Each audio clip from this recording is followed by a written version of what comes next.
Hi, everybody. Brianna Whitney here, host of True Crime AZ Live. Thanks so much for joining us tonight. We've got a really stacked show for you guys, and I know we say this each week, but True Crime AZ Live, we really cover all cases in states from A to Z, and this week we have cases from New York and New York City, California, and Texas, and it's probably 3 cases that you have seen on social media this past week because they've all had high-profile updates and developments, and we want to talk about them with you tonight. Let's start with segment 1, the criminal mindset. We are starting with a case out of New York, the Manhattan office shooter, Shane Tamura, who went to a Manhattan office building in July and was trying to target the NFL offices, but instead ended up killing 4 different people.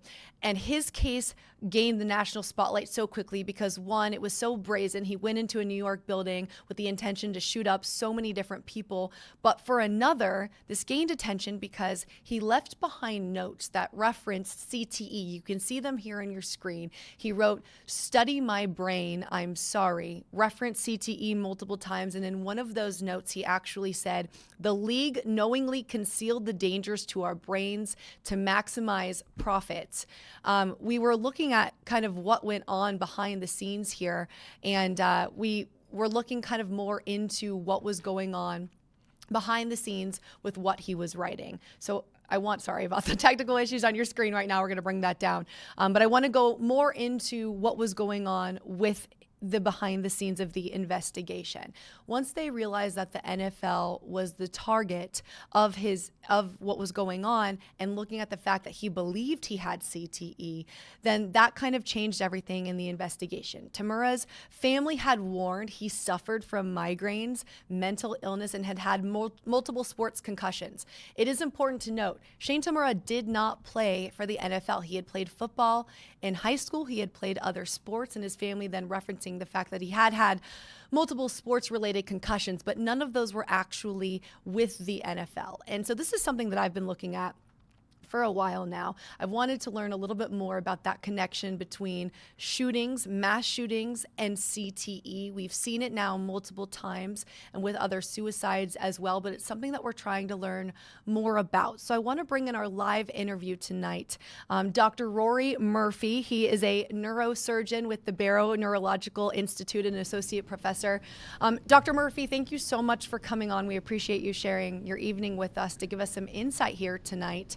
And so listening to everything about this case, I just first want to ask you, what sticks out about what we've learned with the New York shooter and the fact that he was writing, "Study my brain, please, I have this," before he took his own life after killing 4 different people? Well, thank you, Brianna, for inviting me on, and thank you for highlighting brain health and prevention of brain injuries. And for this case, of course, I was not a treating physician, so I can't comment on his exact state. But talking about chronic traumatic encephalopathy, what is that? Well, chronic traumatic encephalopathy is injury to the brain, so repeated injuries to the brain, causing degeneration or breakdown of the brain over time. And it's a topic we're all discussing more and more. We don't know exactly what's happening, but the repeated injuries to the brain potentially lead to a buildup of a protein called tau protein, which is a protein that's not normal. And that stops the signals between the brain cells signaling correctly, and then causes the breakdown of the brain slowly over time.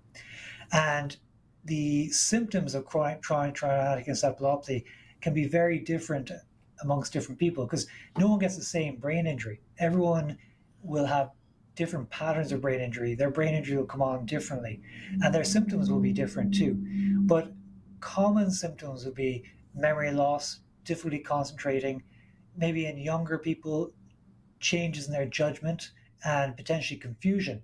And many people also have some anxiety, depression, and maybe changes in their mood as well, which can be very difficult for them and their families.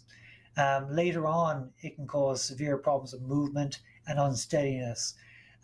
Symptoms often start in the 20s and 30s, and then they can progressively worsen over time when it's in the 40s, 50s, and 60s, it can be more obvious.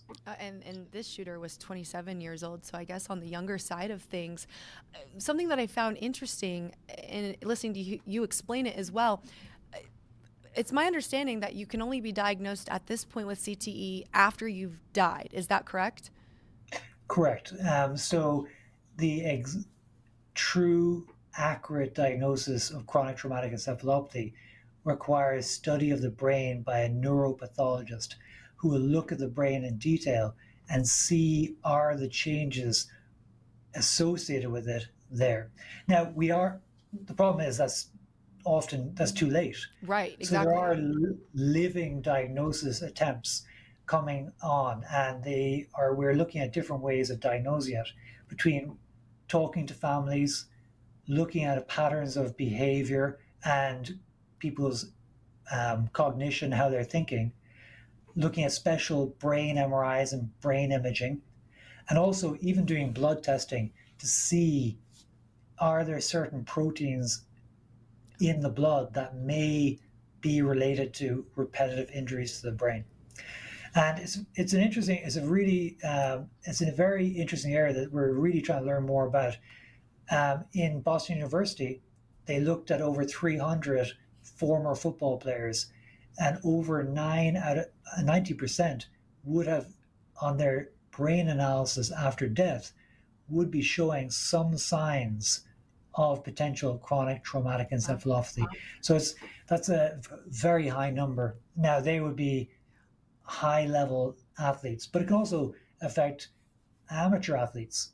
So high school football players, hockey players, boxers, martial artists, anyone who unfortunately engages in contact sport where you may have repetitive head injuries. Another common group of people that are studied very well would be people in the military. So looking at people in the military who'd be exposed to shocks or injuries to their head. Wow. Okay. So that's interesting. So with Shane Tamura saying he had CTE before, he would never have concretely known that. But what is it often that patients experience that makes them feel they definitely have that? Because some of the symptoms you said, depression and anxiety, I mean, that can be a slew of other things, including just depression and anxiety too. So what is it often that somebody will say they experience to be able to link to CTE? There's no way you can definitely know that you or your family member has chronic traumatic encephalopathy. And that's the very difficult part. Diagnosis, unfortunately, it can't be really proven. And so many symptoms can overlap or look similar. So it's very, very tricky. And that's what making studying this very hard.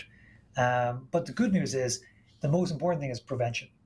Right. So the NFL is really working hard and has done an excellent job in reducing head injuries and concussions in football players. Season in 2024, they had their lowest rate of concussions, and it's a mixture of education, practice, better tackling technique, using head injury prevention mechanisms, using the Guardian cap, using safer helmets. So all these initiatives are really helping to reduce the head injuries in professional athletes, and hopefully that will trickle down to amateurs as well. Well, that's what I was just going to say. I know the NFL is taking measures to try and prevent this because it is so devastating and detrimental. But in hearing you talk about it, this can also affect, it seems like, so many different contact sports, and even as early as high school players or athletes who may be participating. So do other sports need to be doing certain things to prevent this? I think all sports are good. I encourage my children to participate in all sports. Yeah. Football, martial arts, all sports are good for your development, for your socialization, for your overall health. And you do have to look after your body too. So if you do have a head injury, first of all, preventing the head injuries, reducing the chance of having them, teaching kids how to engage in proper tackler technique, that's critical. recognizing the early symptoms of a potential concussion, and then really, really well developed return to play guidelines. So if you have a brain injury and if you return to playing too soon, you're more likely to have another brain injury. And when the brain is injured, it's more likely to get more damage if you go back to play sooner and hit it again. So it's a whole combination. It's education mainly and prevention.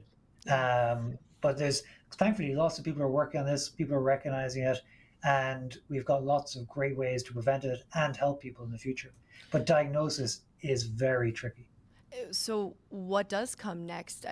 Could you give, with development in medicine and technology where it is now, is there a timeline on when there might be a foolproof way to diagnose this while somebody's still alive before they die or take their own lives? Right now, we're still in the process of trying to get accurate diagnosis or very, very sensitive and specific tests that we can say, 98% chance that the person has this condition. We don't have them, and we don't have an exact time frame or timeline for when we will get them, unfortunately. We will get there. When is the question? Yeah, obviously, hopefully sooner rather than later. And my last question for you, let's assume that people think their loved one or a patient might have CTE. How can people help? I mean, what can they do to help support somebody? It's such a tough situation when you don't have a for sure diagnosis, but you believe this might be the case. But like you said too, sports are great. We want kids in sports. We want people to be in sports. So what do you do in that instance? Well, the first thing is the good news is there's lots of good ways to get help. So pretty much every major city across the US will have excellent neurology programs where they will have experts on brain injuries. And that's the first place to get help. Work with your primary care physician, see the primary care physician, and then work on to a brain injury specialist. So there are many here in Phoenix, and they're all across the US. And there's more and more research being done, mainly funded by major sports organizations like the NFL and also the Department of Defense. Department of Defense is a major sponsor of brain injury diagnosis and treatment initiatives. So there's many different ways. The first thing is find help for your family or loved one, and there's lots of good ways to help. So and potentially prevent major problems in the future. Wow. I appreciate you so much. I honestly, of everything you said, I'm still kind of sticking with that study you were talking about, that it would have shown 90% of players would have had some abnormality or CTE type showing. That's just, I mean, that really goes to show how widespread this is. So In those players that they studied, now they may have had a higher chance of, or it may have been self-selecting. So because they were so concerned that that's they may true. have had the condition, they would have volunteered for further study. So you probably would have a higher rate amongst the people who volunteered for that study because of their concern that they already had the condition. Now, it's probably not that high amongst all players or all people who may have brain injuries, but the youngest diagnosis can be as young as late teens. 17 is probably the youngest diagnosis recorded, and then later on it becomes more obvious. Yeah, that makes sense. Well, thank you so much, Dr. Rory Murphy, for coming on the show live tonight. We really appreciate all the insight. Obviously, it's something that is not going away, that we want to keep talking about, and hopefully can find a diagnosis and cure for something like this. So I really appreciate your expertise in joining us tonight live in the show. Thank you very much, Brianna, and thank you to your viewers too. Thank you so much. Have a great evening. We'll see you again soon. All right, thank you so much, guys. Coming up, we have a lot more in this show. A big case unfolding out of California. It's a bizarre one. We have another big interview. Stick around. We'll be talking about the singer who had a teenage body found in his Tesla trunk. Stay tuned. We'll be right back.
All right, welcome back, everybody. We are back for the second segment tonight. The evidence vault. This is a big one out of California. It's probably something that you have seen on social media. If you've been scrolling on TikTok, it's all over that, on X or Twitter. We're talking about the body found in the trunk of a Tesla that belonged to the singer David. His stage name is D4VD. And this has really blown up on social media because of what's come out in the last week. So let's go through the case a bit. The victim here, 15-year-old Celeste Rivas Hernandez. Her body was found on September 8th inside the Tesla trunk, and that car belongs to the singer David. But it wasn't discovered until that car was at a tow yard. That Tesla, we learned, was ticketed 11 days before her body was found because it was parked on the street for an extended amount of time.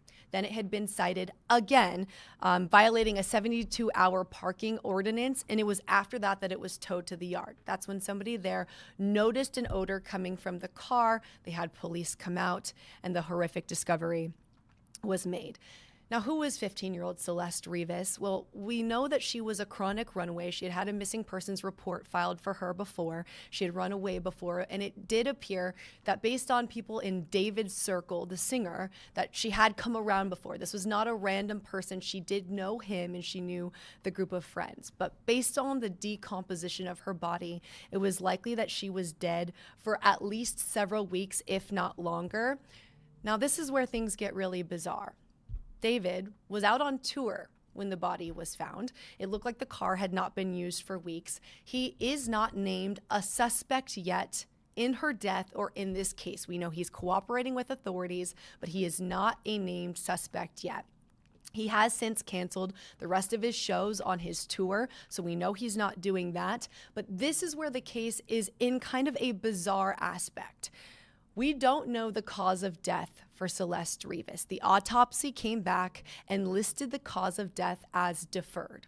What does that mean? That means they're now deferring it to the toxicology. And we haven't gotten her toxicology results back yet. That will probably take 4 to 6 weeks or so before we get those. But that to me says that there was no obvious signs of trauma on her body. There were no obvious gunshot wounds, stab wounds, and likely no evidence of strangulation because any of that would have shown itself in the autopsy. And so now that we've learned what needs to come next, the real question is this a murder case? Is this homicide at all? Or did something else happen? And could David or anybody else who had access to the Tesla now be looking at concealment of a body charge? That is still a serious charge, of course, or anything that has to do with a corpse, but it is not the same caliber as any sort of homicide charge. So I want to go to an interview. I actually did this yesterday with private investigator Steve Fischer. If you've watched this show, he's been on before live with us for another case out of California. He investigates missing persons cases, and he was been looking into this case, gathering documents, talking to agencies. He has the very latest in the investigation, so I want to play you that interview now. Steve Fischer, thank you for joining us again. We always appreciate your expertise when we're talking about these cases. I follow a lot of your work on Twitter and X, and I saw you starting to post about this a bit ago and have kind of been following behind the scenes. Obviously, this investigation has heated up with what we've learned. How did you first start looking into this, and what documents were you able to obtain in the last week or so? Yeah, so I was originally looking into it because of another missing person case that I have going on here. And when the news came out that a body had been found in the trunk of a Tesla in a tow yard, we were concerned that it could have been the person we were looking for. And then in speaking with LAPD and the medical examiner's office within a day or two, we were pretty confident it wasn't because they released the news about the tattoo, and we knew our missing person didn't have a tattoo. So that's kind of how I originally got involved in it. And then I just kind of, stayed with it a little bit. I had some contact with people close to her and asked me to look into a few things after it was disclosed it was her. And then, some of the things I gathered was there was a lot of debate about how long that car had been parked there. And I know it was being reported that it was probably 4 or 5 days before the time it was towed. But, I had talked to some people that said, no, that car's been there more than a month. And then I was able to get copies of the report that was called in on August 26th from a resident reporting it as abandoned, and then I also got copies of the reports from the traffic enforcement officer that went out there on 3 separate occasions and ticketed the car, and also wrote, a tow report, and then the report from the tow yard itself when it was impounded. Did those show anything specific? Like, were you able to see details of, okay, we could see something from these pictures that were taken at the time, or any kind of identifying features that would say, maybe this is when it was here, things like that? Yeah, so the phone report into the Department of Transportation reporting it as abandoned was on August 26th. So that really backed up the timeline because that was, the car was she was discovered on the 8th, but it was towed on the 5th.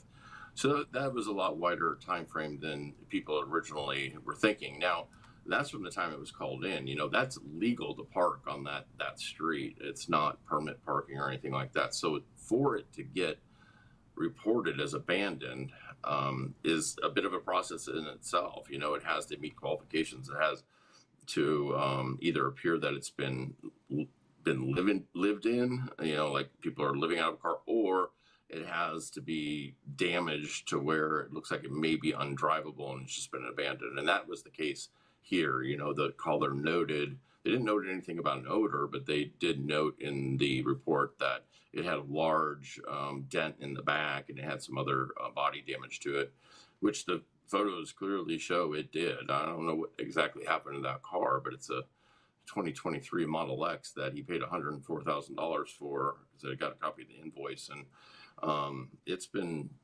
beat up. And also those photos that I got, which are the photos that the traffic enforcement officer took to embed with the ticket itself in case it ever goes to court and gets challenged, showed that there's just a huge buildup of dirt and stuff on the car, and the windshield, it was just caked on there. So that car had been sitting there a while. I think it's been there, 4 to 6 weeks probably, with her in it, unfortunately. Yeah, I was going to say that's a long time for somebody to be decomposing. Yeah. In terms of the people you've spoken to in this case, because people are reaching out to you now based on the things you were able to find, what are the people who know Celeste, friends, family, what are they saying to you? Was there a relationship there? When was the last time they saw her? What was her history? Things like that? Yeah, so, nobody denies that there was a relationship that I've spoken to. And as far as the last time anybody's seen her, that, she was reported missing, I believe 3 separate times. The first time she was actually found by LAPD in the Hollywood Hills. I don't know for certain if it was at his house. I wouldn't be surprised. The second time she actually came back on her own and then left about a month later, which was the last time. And then it seems like she's pretty active on social media and in that Discord of his. But 2025, there's really nothing. But what I heard is that certain family was in touch with her in various ways, even though there was a missing persons report filed, which is strange. But the last that I've been told is that the sister had some contact with her in July. They didn't say if it was the beginning, middle, or end of July. It was just July. But that does seem like it would check out, because I believe that car was dumped there in July. But detectives aren't saying right now that David is a suspect in this case. They're saying he's cooperating, but not naming him a suspect. What does that lead you to believe? Is that maybe there a possibility that she could have overdosed on something? If the autopsy is coming back undetermined right now, we're waiting for the toxicology, that maybe they're looking at just a concealment charge or something like that?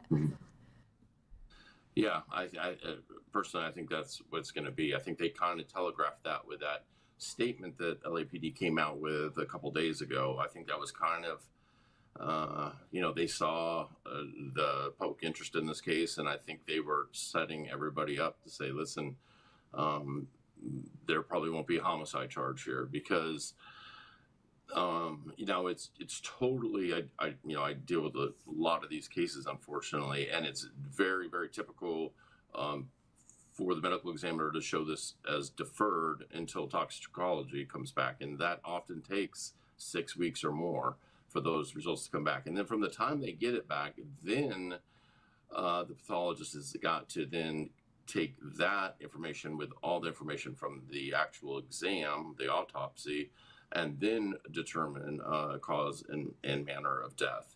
So, we still got a ways to go. Now, there 100% is communication between homicide detectives and the medical examiner's office. So they probably have a preliminary idea, but I think that there's a reason for that statement. And they came out and said, I don't have it in front of me, but I think they said any criminal culpability beyond concealment of a body. So I think what they're telling us there is it's leaning towards probably an overdose. Somebody made a really bad decision and put her in that Tesla because they were afraid of probably exposing a relationship with a minor. And then maybe he thought he could get somebody to get rid of that Tesla.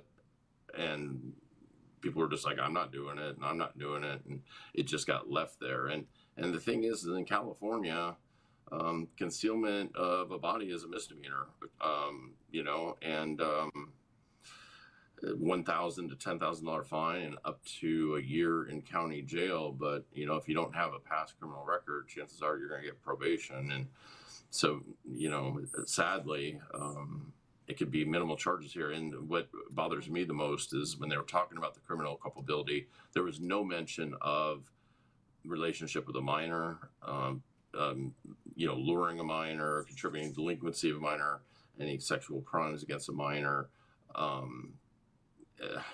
I hope that's not just overlooked because they don't have a witness anymore for that, because it's just too often that these guys are getting away with this. Is it possible that somebody else concealed the body in David's car and that he either didn't know or was told after the fact? Would that change the charging potentially? It wouldn't change the charges. It would still be, concealment of a body. And the concealment of a body charges, I'm not saying are even against David. I think there's a good chance that he's not the one who maybe placed her in there. Do I think he knew that something happened? Absolutely. Being here in LA, when that vehicle was found at the impound yard with a body in it, it was early in the morning. And all the morning news stations were covering it live from a helicopter. Like, hey, nobody at that time knew it was David's vehicle, or certainly she was in it. Yeah. And then within a day, it came out that it was registered to him. And, so he was out on tour, but that he got a phone call saying, hey, listen, your Tesla registered to you. It's just there's a body been found in it at a tow yard. And within 24 hours, the medical examiner's office and LAPD also came out. After 34 years, the Austin police have made a significant breakthrough in this case. Steve Fischer, thank you for joining us again. We always appreciate your expertise when we're talking about the... Put out, a lengthy tweet saying that I think it's important that not just David, but the people around him that knew that Celeste was a minor, and they were having this relationship, are held accountable as well. And his manager, Josh, being one of them. Listen, I have, been around a lot of these entertainment people, and their managers know everything about their lives. They literally manage their lives. And it was no secret about Celeste. His own Discord there was lots of messages about her being underage, even about her being a runaway and being a missing person. And then somebody contacted me, somebody that is close to Celeste and her family, and they notified me that in 2024, they wrote a letter and sent by email to Josh and Josh's camp, including somebody else that's very, very close with Josh, and saying listen, Celeste is missing. Here's her missing persons flyer. I believe she's with David, and she's at that time I think 12 years old, or maybe 13, and the next day she showed up home just on her own. So now he came out pushing back against that a couple days ago in a TikTok comment of all things, saying that it's a lie about the letter. The letter never happened. He never received a letter. Maybe he didn't read it. I guess that could never be proven, but it's odd that she showed up the next day.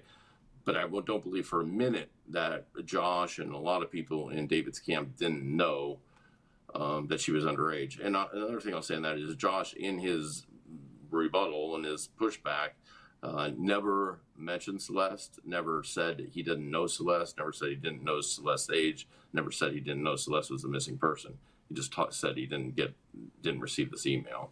There was also some confusion, maybe some discrepancy over the fact that she may have been dismembered in the trunk, but you were able to get a statement from the police that says otherwise? Well, I got a statement from the medical examiner.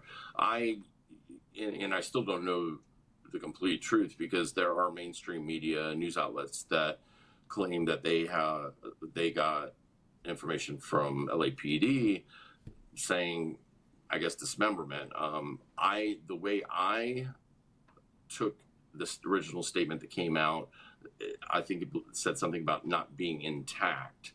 And that can be due to decomposition. In an advanced state of decomposition, you have disinterculation, which is where the connective tissue, decomposes, and then the limbs naturally just kind of separate from the rest of the body. And that's how I read the article. So I did reach out to the medical examiner's office a few days ago and said, listen, there's a lot of talk about dismemberment, and that's not how I read it. Can you clarify? And they just came back and said, what we can say is that our original statement or our statement was that she was in a severe state of decomposition, and there was no mention of the words dismemberment at all. But that does make sense, though. The mainstream media sources are citing LAPD. So maybe somebody at LAPD has told them information. I'm not saying that as lying. I'm just saying the medical examiner, that's what they're saying to me. LAPD is not. I did actually yesterday ask LAPD if they could, clarify that for me, and they didn't get back to me. Interesting. It does make sense, though. I mean, I think there's a clear difference between somebody being dismembered versus decomposition where things aren't attached anymore. And you've dealt with bodies in decomposition. You've seen that before. Sure. Unfortunately, yeah. And it's common, right? You get, and especially people that are out in the open, you get this disinterculation because you get animals that'll spread bones and whatnot. In that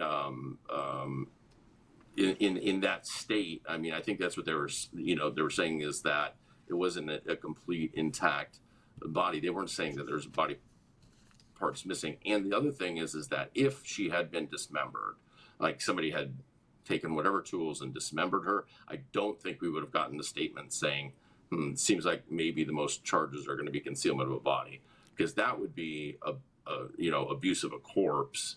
Right. And also would probably lean towards, homicide. I don't think they would come out and say, this might not be a homicide. I think they'd be like holding that a little bit closer. So if she was truly dismembered. I mean, I agree with that. Obviously, we'll learn more, but it seems to kind of put the puzzle pieces together. So basically now in this investigation, next step is we need the toxicology to come back, right? That's what will really tell us what is in her system. Yeah. So the toxicology's got to come back, and then from there, then the pathologist, the doctor, has got to then evaluate everything and make his or her determination on cause and manner, and then write the full report. And then it's got to be approved. And I can tell you from high-profile cases I've been involved in before, including recently, like the Hannah Kobayashi's father, when they're high-profile cases, they go through multiple levels of being signed off on before the autopsy is finalized, and that does take a while. So, you're looking at 6 weeks for toxicology to come back, and then you could be looking at another 2 to 3 weeks before the report's finalized. Now, can they fast track it? Yes, but even fast tracking it, we're still in for a bit of a wait. Yeah. Now, manner of death could be determined a lot sooner. In fact, they could list that if they knew, in other words, it was homicide, but they needed to know the other factors. They could still put manner and wait for cause, but I don't know if they'll even do that, to be honest with you. Okay, so we still have a bit to go in this investigation before there's probably arrests or charges that will come about. Yeah. Thank you so much for all of this. Sure. I know you've been staying on top of this. Are you planning to continue looking into this as it comes? Yeah, so I'm not an official investigator on the case, so I'm not going to overstep. But listen, I have interest in the case. I deal with a lot of missing. I only do missing person cases, and a lot of them are minors that are in situations like this that are runaways, and the system. Unfortunately, law enforcement does not treat these cases seriously until something like this happens. So this is something I'm passionate about because, something should have been done to intervene before she got in this situation, in my opinion. And we've got to get better about helping these runaways and finding out why they're running away and what they're running from, and getting them help and assistance instead of just saying, hey, they're habitual runaway, that. Right. And just kind of forget about them. Right. Yeah. Well, thank you for the work you've done on the case, and we'll stay in contact with you as this progresses, since it will be a bit of time. But obviously, so many people invested in this story. It's so tragic, and just kind of the confusion of who knew what and when was she there. It's kind of a lot of ends that still need to be tied up. So I appreciate your work on the case, and we'll talk to you soon. Thanks for having me. Thank you. All right, I always like talking to private investigator Steve Fischer. We will stay with him. He had so much good insight on the case there, and I actually learned a lot about bodies, the dismemberment, the decomposition debate there was interesting too, but we'll see what comes of any charges and what comes of that toxicology report. Before we go to our last segment, we're actually going to skip the break because we have a lot to get to. We just got some breaking news in for Arizona viewers here tonight. If you live in Arizona, you've definitely heard of this case in May. 2 teenagers who were found killed at Mount Ord. This has been a cold, I guess you can't consider it a cold case because it's been less than a year, but it's been several months now in this mystery of who killed these 2 teens at Mount Ord. It was very bizarre. Typically, things like this aren't random. We just learned tonight that MCSO, the Maricopa County Sheriff's Office, has made an arrest in the case. According to them, 31-year-old Thomas Brown was arrested in connection to the homicide. We're just getting his mugshot in and his perp walk where he's being processed through the county jail tonight. We don't have any more details yet, but we know that the sheriff himself is going to be giving a press conference tomorrow at 10 a.m. So we'll be paying attention to that. That will be on Channel 3 and CBS 5 tomorrow as we learn more about how they were able to link this 31-year-old man to these teens who were out there just camping. This is a horrific story, but we are learning more as it's coming in tonight. So stay with us on that. We'll be bringing you more tomorrow from True Crime AZ Live, our social pages, and then all of the newscasts as well. We are going to roll right through to our last segment in the show tonight. A big one that a lot of people have been talking about. It's all over HBO, and it is all over all of the national news outlets this week because there is a new suspect in a very famous cold case. And of course, DNA is the reason why. Our third segment tonight, DNA Breakthrough. Let's get into it. All right, the yogurt shop murders. I know a lot of people have been talking about this on social media now, and they've been talking about it actually for a couple months because the yogurt shop murders was a new docuseries released on HBO earlier in August. I actually was watching some of this last night, getting more familiar with the background of the case. Now, there has been a suspect identified through DNA. So I'm going to take you through the timeline here that we know of, what happened in the crimes, and how the Austin, Texas Police Department was able to get to this new suspect who he is and what his background is. So let's talk about the crimes themselves. You can see these girls, all teenagers, who were found dead inside an Austin yogurt shop in December of 1991. Those teens, their names: Eliza Thomas, Jennifer Harbison, her sister Sarah Harbison, and Amy Ayers. This was a horrific discovery. The 4 girls were found shot, bound with their own clothes, and the yogurt shop was set on fire. Now, this has been a cold case for many years, but there were people who were convicted in this case over the past decades. 2 different men. They were both self-implicated. They basically confessed to the crime, and then that went through, and they were arrested, they were charged, and actually convicted. But both of those convictions were overturned because there was just never enough evidence that actually pointed to them being the suspects, being the killers of these teenagers. So a lot of times with cold cases, they might sit on the shelves for many years until a new detective takes over and kind of a new set of eyes, just a fresh set to look through. What haven't we done? What can we do now with technology? And obviously, as anybody knows watching this show, DNA is basically everything. So a new detective took over the case in 2022, and he submitted a shell casing that was found in the drain of the yogurt shop to a lab. That casing came back to a murder in Kentucky in 1998, same kind of casing. That detective also submitted a rape kit to multiple labs, and that came back as a match to a South Carolina lab that had had a sexual assault and murder out of 1990. Well, that man and the DNA that it hit was also linked to a 1997 rape of a 14-year-old girl out of Tennessee. What authorities didn't know was how widespread this was all going to be. Once they started making this match with these other cases in other states, they realized, wait a minute, the suspect that may be now linked to the DNA here with these girls is actually a serial rapist and a serial killer.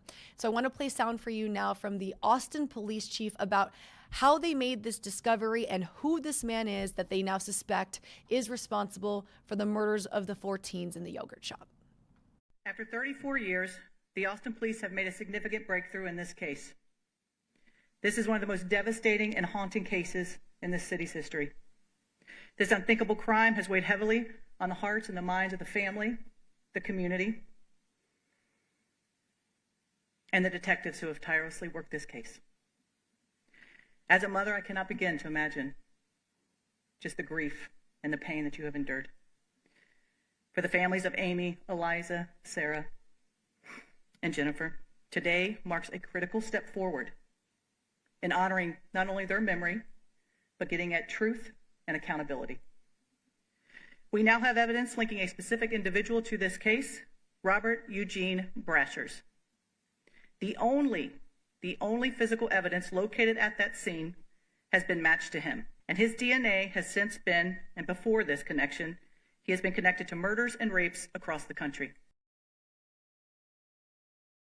Learned a lot about Robert Brashers since this discovery was made, and I think a lot of people are just so stunned by the fact that 34 years later, we're now finally solving these cases.